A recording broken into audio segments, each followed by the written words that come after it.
మోషేకి ఇచ్చిన 10 ఆజ్ఞలు.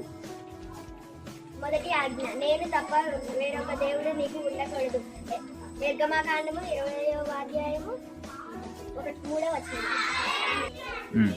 రెండో ఆజ్ఞ, పైన ఆకాశం అందే గాని కింద భూమి అందే గాని భూమి కింద నేల అందే గాని ఇండు దేని రూపము నాయను విగ్రహం నాయను నీవు చెయ్యకూడదు. వాటికి సాగిల పడకూడదు, వాటిని పూజించకూడదు. నిర్గమకాండము 20వ అధ్యాయం 4వ వచనం. మూడో ఆజ్ఞ, నీ దేవుడైన యెహోవా నామమును వ్యర్థముగా ఉచ్చరింపవద్దు. యెహోవా తన నామమును వ్యర్థముగా ఉచ్చరింప వారిని నిర్దోషిగా ఎంచడు. నిర్గమకాండం 20వ అధ్యాయం 7వ వచనం. 4వ ఆజ్ఞ, విశ్రాంతి దినమును పరిశుద్ధంగా ఆచరించుటకు జ్ఞాపకం ఉంచుకొనుము.